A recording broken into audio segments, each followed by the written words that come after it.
Just going to look, obviously there's more to life than just Facebook. So let's see how many of these we recognize and possibly just have a quick conversation how they could be used in our business. Another thing that's mentioned down here is look at niche and lesser known social networks or forums. So when we were talking about mums earlier on, we were identifying that, you know, mummypages.com, My Kids Time, there's lots of forums out there where our target audience may also be hanging out other than just Facebook. I've plugged in this for sound. I have no clue whether there's any sound, so there may not be. So guys, shout out any of the social networks you recognize. I think there's the answer to the sound.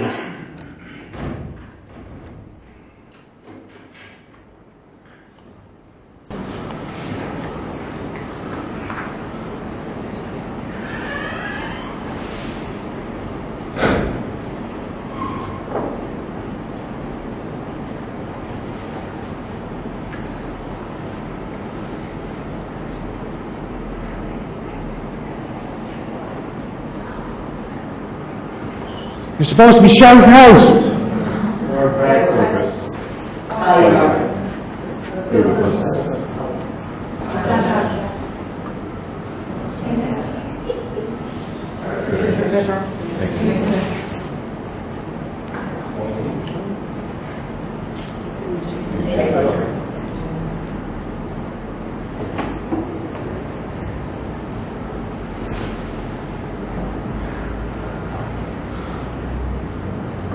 So obviously far more to life than just the one channel. So what was the first one we saw?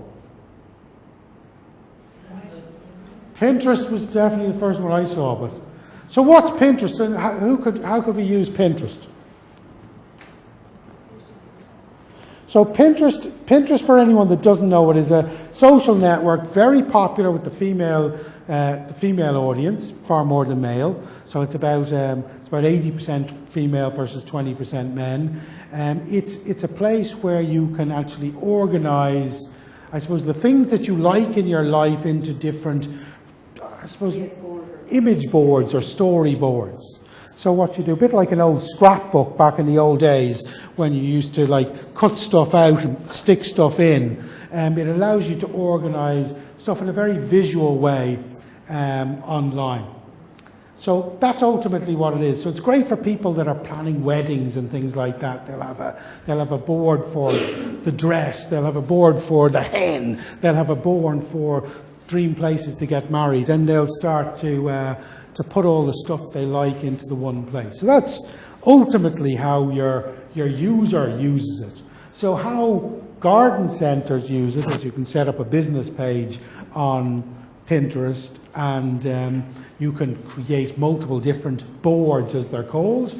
So you could have gardening tips, you could have landscaping, you could have series of different titles that you could use where you could create, add your images and links to your website for people to consume.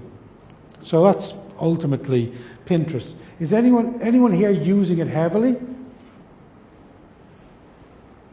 The one thing with Pinterest that's easy to do as a company and make a bit of a mistake with is to link to add images that are other people's images, which is fine. But the reality is, if people click on those images, they go to somewhere else, not your own site. So I think you've got to be quite strategic with Pinterest to make sure that you have loads of really good images. You have really good text to supplement those images, and all those images are linked to your website where people can actually purchase your products or find out how they can go to your garden centre. One thing that I tend to do is when I upload content to our website, I then attach it to our Pinterest board. And I think one of the things that the group suggested earlier was why I so much content on the Pinterest, and it's basically for SEO. Yeah. So it's good in terms of Google search. Yeah. It can benefit. Yeah. Yeah. So what was the second thing? Can we remember? I'll tell you, it was Facebook Live. So that's just broadcasting live on Facebook. So how could we do that as in our business? So an event or a talk, okay. Gardening tips could be cool. Like for example, it was a couple of years ago, but Sage made massive impact with it, is they had a live Q&A on their Facebook page at 1 o'clock every Friday. It was between 1 and 2, and they had an expert on between 1 and 2 to answer questions. Now, thanks to Facebook Live, you can do that in a live streaming way, so you can actually start to stream content live between 1 and 2, where you give gardening tips and you can even then talk about the special offers and deals that you have in the garden centre this weekend. So you can create something quite valuable and useful. And the good thing about live streaming on a frequent basis is people start to build a habit to it, so they know between 1 and 2 there's something going on today. So you start to build an audience. One good thing when it comes to live streaming is the video that you've live streamed stays after the event itself. So unlike what used to happen on Periscope, you'd stream something live, it would disappear after 24 hours. That content remains, and you'll find that you'll get a lot of views and a lot of value out of that live event from people watching it outside the physical hours that you're broadcasting on. So what else do we have up there? LinkedIn. So how are we going to use LinkedIn, or are we going to use LinkedIn?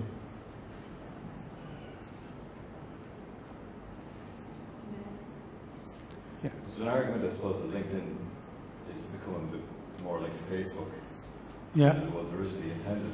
So, but it's still a good way to connect with people who might be in your field or your area. Yeah. You know, potential clients or potential customers as well. Yeah. So I mean, I think LinkedIn is a different beast altogether. The reality is, you're finding over 70% of people will be on Facebook every day. Over 50% are going to be on Instagram every day. You know, on LinkedIn, I think the average LinkedIn user will spend 14 minutes on the platform a month.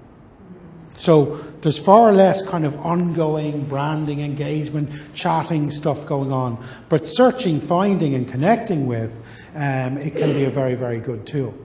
So it's particularly good if you want to connect with like-minded horticulturists and peers and experts, to actually use that to reach out and to connect and to build a bank of even influencers to engage with.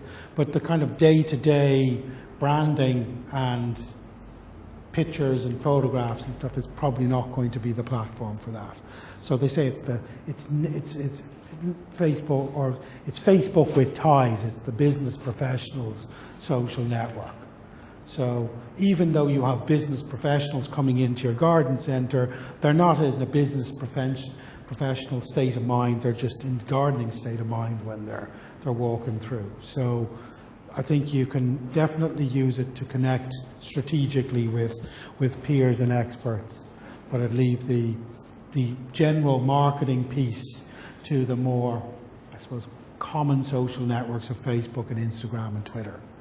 What else do we have? It wasn't Fiverr, it was WhatsApp, but again, it was hard to see because of the colour, didn't have the green. So WhatsApp. How can we use WhatsApp? Yeah, you can definitely start to build lists of and smaller groups.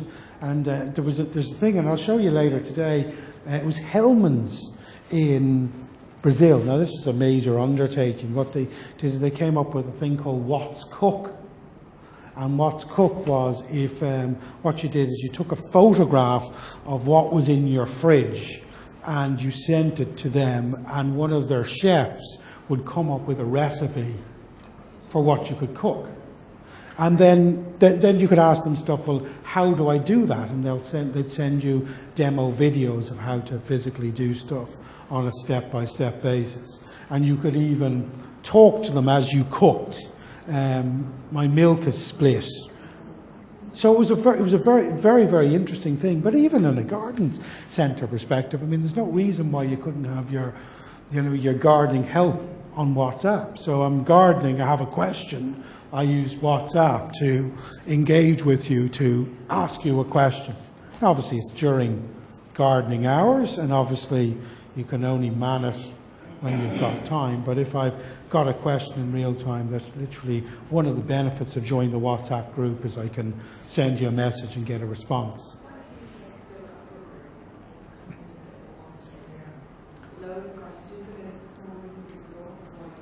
Yeah.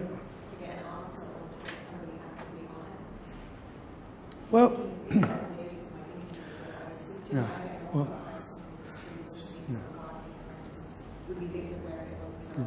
well, see, the good thing, and how you would design that, I suppose, how you would execute that, is I think what you really want to create is you want to create a community. So ultimately, what you'll find, if you can create a community, you'll find that other people will answer other people's questions. On WhatsApp. So if it's you can do it on boards. I think there's value in WhatsApp, to be honest with you, because I think there's going to be certain features built within WhatsApp that are going to be very useful for us in the near future. But I think there's no reason why it's a community. You set it up as a community group for people to ask and answer each other's gardening questions, and I think that's how you deal with that. Now the reality is, if you are getting loads of questions and it was leading to loads of business, you'd find resources to execute it. Instagram. We'll go an easy one. Instagram. So how would we use Instagram in our business? Showcase our products. Ideas.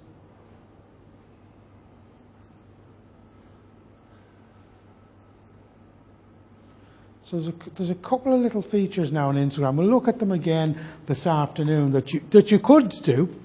And I think it boils down with Instagram, just like Facebook, is to have a bit of a plan.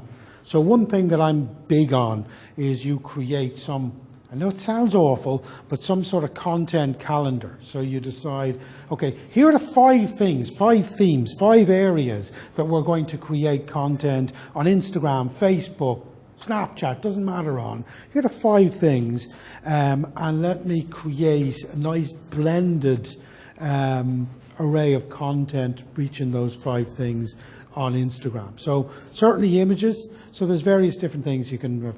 Competitions can run on Instagram, which we can look at and how we can do them later. Inspirational quotes are loved on Instagram. So make them gardening inspirational quotes, you know what I mean? And then you've got gardening tips and tricks, will work really well on Instagram. So we can create videos now on Instagram up to 60 seconds. So just literally planning and actually executing that. With our phones now, we're so lucky that we can create incredible imagery that looks very, very professional in seconds. So certainly that is a big factor. There's also Instagram stories. Have you seen Instagram stories? So again, just like Snapchat, it's just the exact same thing. Facebook is ripping everything that Snapchat is off word for word, but it's the ability to create images and videos of the day that are viewable for a 24-hour period. That's it. So again, you know, if it's the day in the life of such and such a person, you're in the office, the first thing you do and the second thing you do, so possibly just quick photographs or short videos of your day.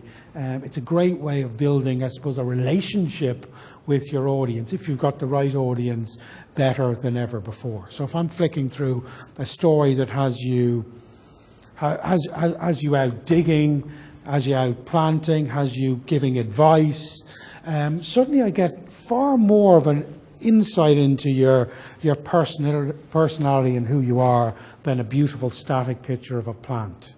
So that's another way that certainly garden centres can very much build their personality and get their personality out online a little better, might be using these Instagram stories. So this content, can you share it across several platforms? Yeah.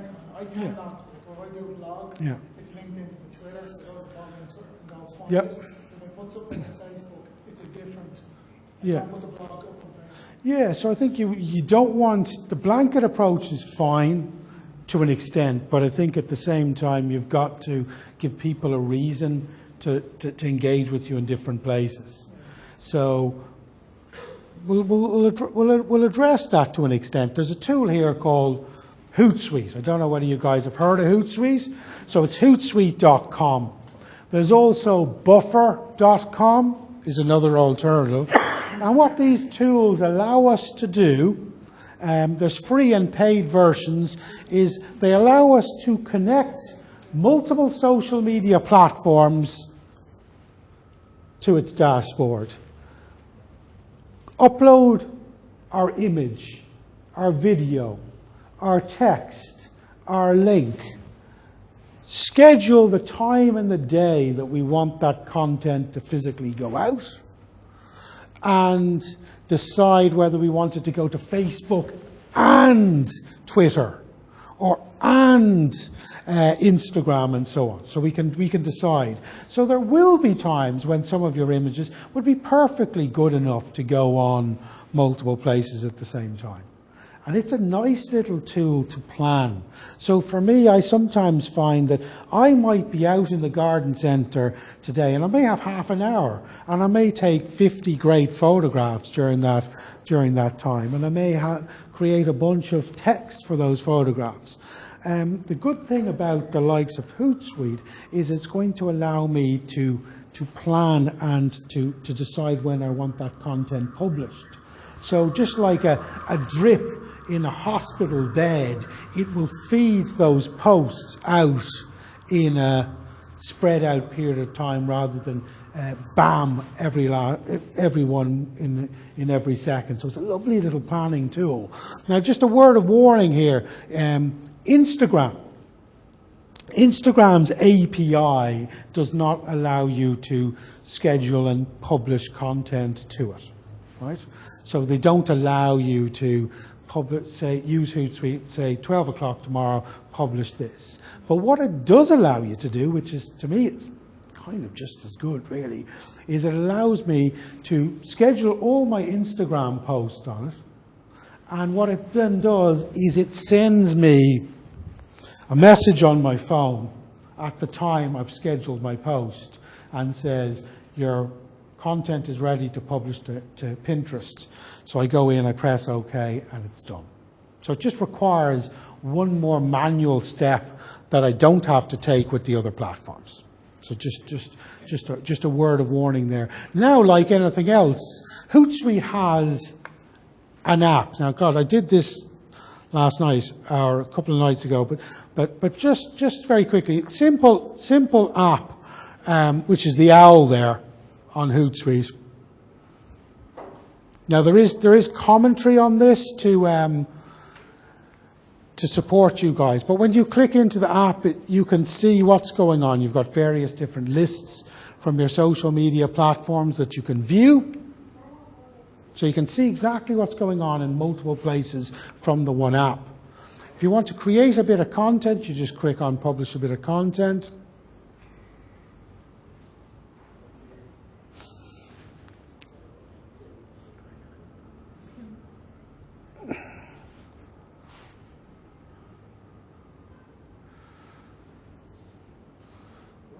So you can say I was struggling for inspirational stuff to put in. At least I tried. So again, down there, you can see down the bottom, there was buttons for images, links, and videos. So you select any of the videos or the photographs from your page or from your phone. So you've got links, photographs, taking a photograph there, putting in a location, or even translating something. And then you select the various different social media channels that you want to publish that content to. So we've just selected three guys there. Then you click on the Done button and click Next.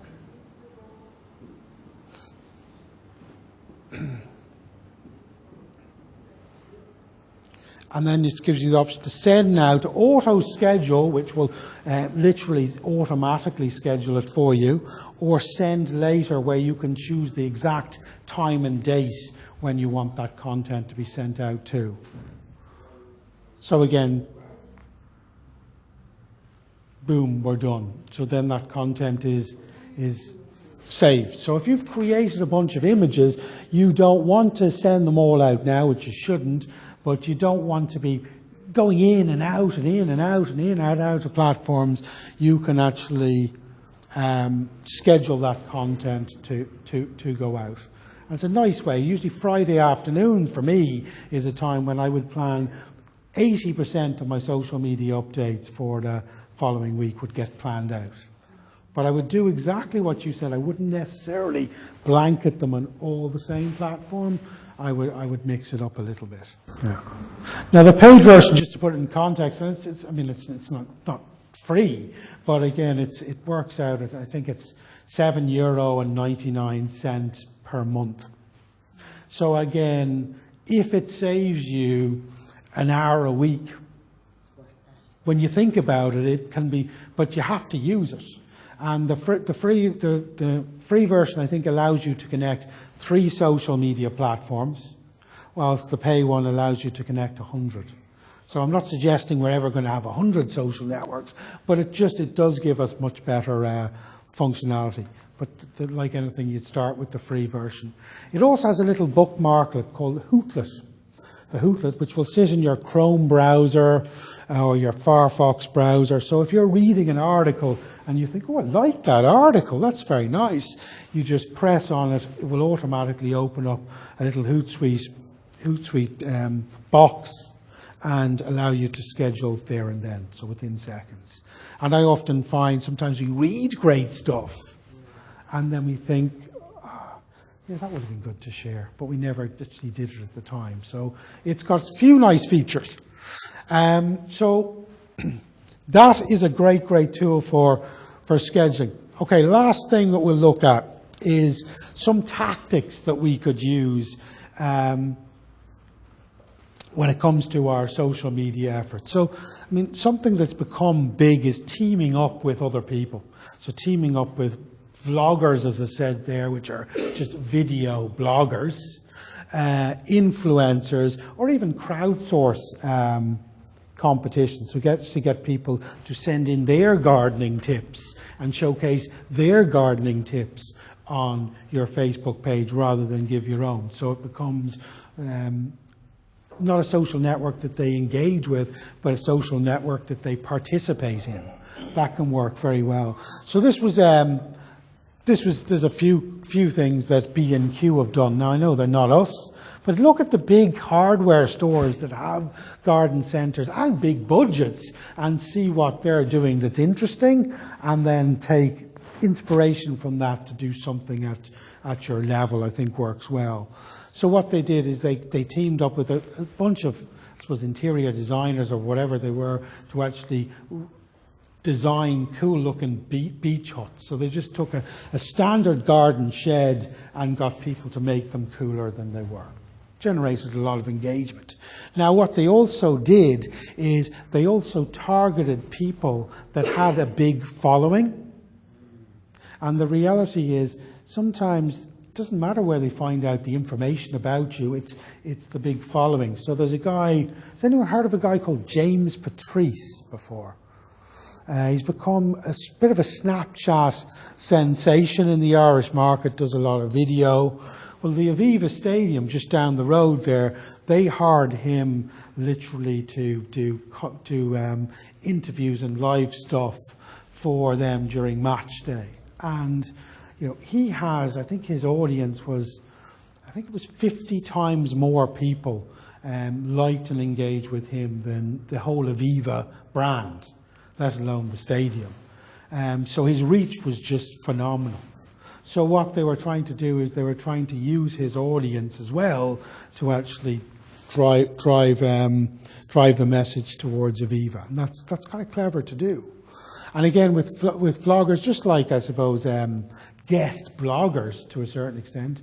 I may be talking jargon to people now, but just it's a case of sometimes get them to mention and to engage what they're doing with you in their community as well.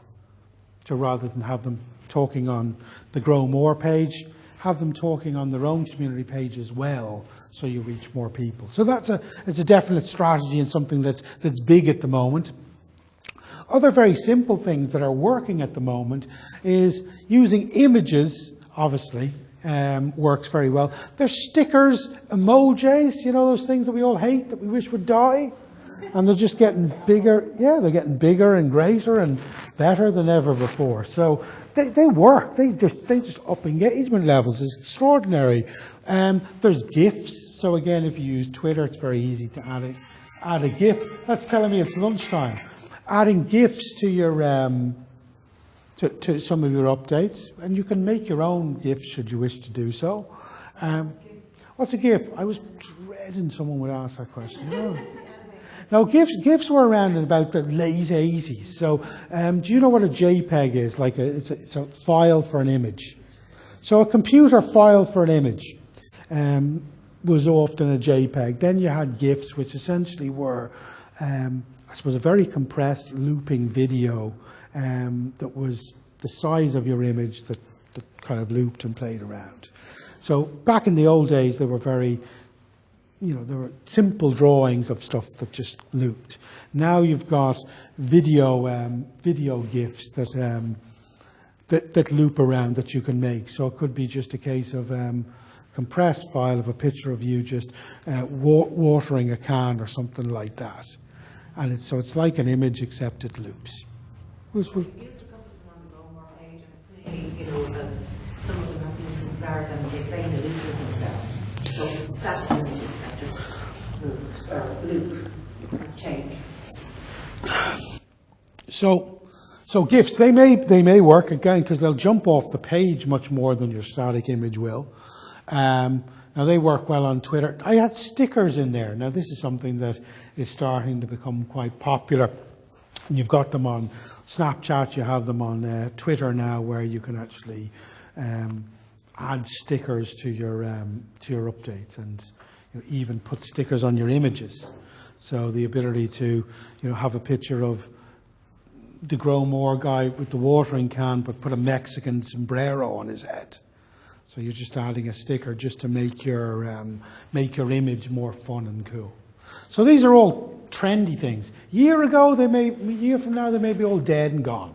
But the point is they're trendy now, so hop into the stuff that's trendy now and use them. Another thing that works well in updates, which people just don't do, is actually if you're putting links on your updates, is the closer to the beginning of your update, the more likely someone will click on it. So if you've got a big long update and your link is at the very bottom, no one's ever going to get to the very bottom. Try to put the link closer to the front of your update. Use relevant trending hashtags. We'll discuss that this afternoon somewhat, but again, hashtags, if applicable, can help you get seen and found online. Post updates when your fans and followers are most likely to see them. So that's pretty obvious, but it's amazing if most people work that I'm doing business with, and I work because I'm doing business, and I post all my content during the times when they're working and unlikely to be looking on Facebook or Twitter or Instagram, the likelihood of them seeing my update becomes hellishly diminished. So that's why the likes of Hootsuite can be very useful, because if I know I get better engagement rates in the evening, but we're not here, I can plan and schedule that content to be published at 9:30 at night when people have the kids in bed and they're now starting to look on Facebook and engage with stuff and dream of the weekend about redoing the garden and finally removing that shed and planting some new shrubs down and so on. Tag and mention influencers, advocates in updates. So again, you can tag certainly on Twitter very easily. You can tag on Instagram as well, other accounts in your updates. And it's a good way of letting them know that you're talking about them from a politeness perspective, but also reaching a percentage of their target audience as they engage back with you. On Facebook, we can't tag people on a business page, but we can tag other businesses. So say you've got a video that you're sharing from the Grow More website, you can tag Grow More in your update. So that's literally just putting your @ symbol, putting in Grow More. It will tag Grow More in that update, which will tell Grow More that you're referencing them in the update. It will also mean that some of your content gets seen by some of Grow More's target audience. So it's just a nice little way of reaching more people. User-generated content, what do I mean by that?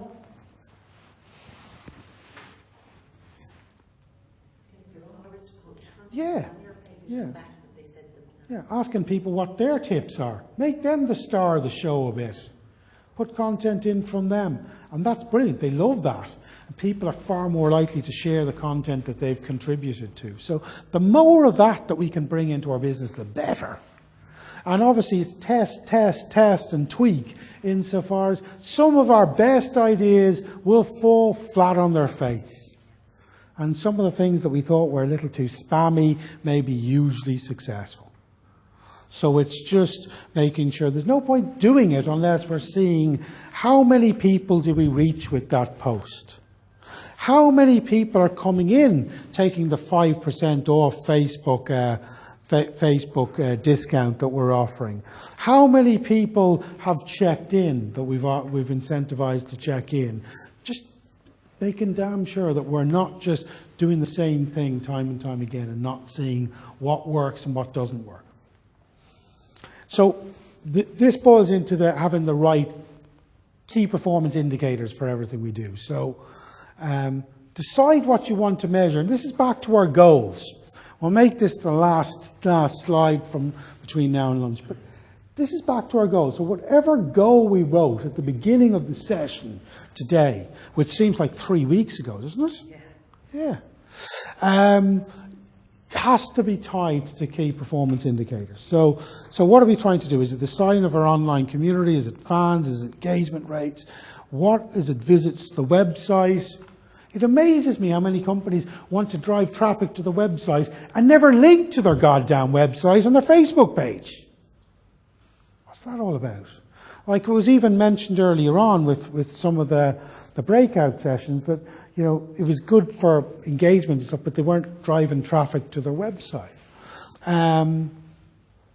So it could be ebook downloads if you gave away a gardening ebook, email subscribers, web inquiries, online referrals, and personally my favorite one is sales. So ultimately, just making sure that everything you do is focused around the KPIs that you choose for your business. And the fuzzier they are, the less useful your social media activity will be. The more specific they are, the quicker you'll fire your social media department, which will be yourself, and delete your Facebook account. That's probably better to get to that failure quicker than fooling yourself. So what I would say is it's a real case of we have to make sure that we measure everything we do.